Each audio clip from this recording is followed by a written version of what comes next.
the lead. It's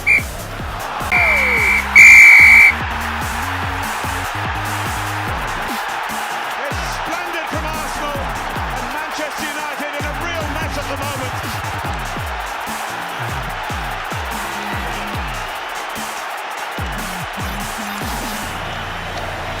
Arsenal are rampant. United can't get near them. Hello, yes, welcome to another edition of Sports Local with Ken Gaddafi. Arsenal defeated Inter Milan at the San Siro 3-1 yesterday in the Champions League, making them one of the first to qualify for the round of 16. I'm sure they will finish top two, irrespective of their last match against Kairat. And interestingly, two of Arsenal strikers, talking about Gabriel Jesus and Victor Gyökeres, were on the score sheet yesterday, which is giving Coach Arteta that headache. It's a good headache, of course, that Coach Arteta is having now in terms of selection. But one thing I want to say here is that, look, we have known it. A lot of people have been talking about this, that Arsenal has the largest depth in squad this season, and so Arteta has to manage the players.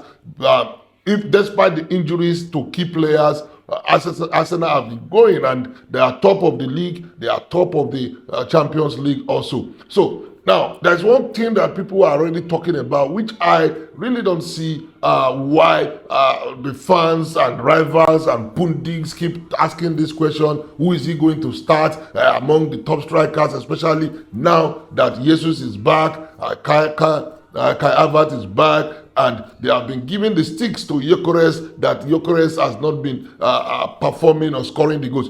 The thing is that Arsenal are winning, and goals they have been scoring. Only recently, in the last two league matches against Liverpool and Tottenham Forest, they have drawn blanks. Gyökeres have scored. Yesterday he scored. That is his ninth goal in the season. So, I mean, why are we putting unnecessary pressure on Arteta?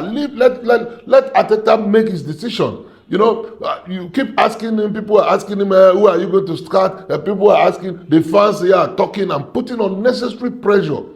If they start this player and he doesn't play well, the next moment people will start criticizing Arteta. Oh, this player scored hat-trick. Why you didn't start him? He scored hat-trick in a match. He come into the next match. He did not score. He drew blank. People will still complain.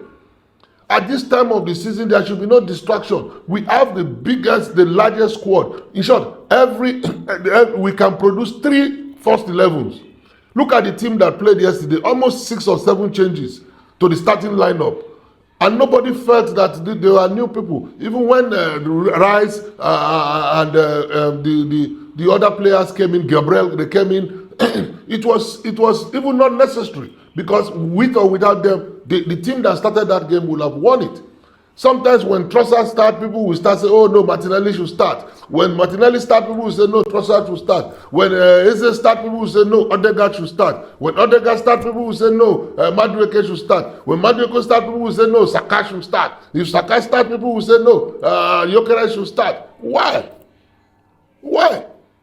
Let's leave Arteta to make his decision. Now going into this game this weekend with Manchester United. Yes, Manchester United look rejuvenated, but I don't really see anything spectacular in them. It's just a flash in the pan. Look at the Manchester City they defeated. Manchester City lost to Bordeaux in the Champions League, 3-1.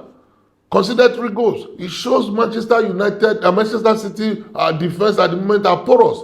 They have not won their last 3 EPL. They have not won any. They played draw. They lost and then they played draw. So they are not in the best form. So for Man United to have defeated them, it is simply because Man United at this point in time we are better than them. So going into this match this weekend at the Emirates, Arsenal defeated Man United 1-0 at the start of the season, and I don't see Man United that have changed from that team. So this weekend at the Emirates, Arsenal will definitely win them. Irrespective of who they start.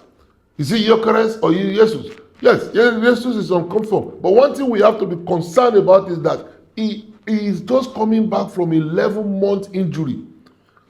Why rush him? He's been doing well as an impact player. Let him remain as an impact player for now. Gyökeres has been doing well. Look at all the matches Gyökeres has played. The moment we remove Gyökeres, they will go and score us. Even though he's not scoring, he's the one marking, because the fear of Gyökeres does not allow the opponents to attack too much. You know, so let Arteta take the decision. Let him use his intuition. Sometimes it doesn't really matter who starts. I don't know why this is always who is going to start. Who is going to start? It doesn't really matter who starts, because you can start and the game is tight and it's difficult for you as a striker to score. But when you come in from the bench, the other defenders are already tired, or probably they don't know how you going to come in or what you are going to do. Then you catch them unaware. So let's not start predicting, okay, he's going to start Gyökeres or he's going to start Jesus. Let Arteta decide who he wants to start the game.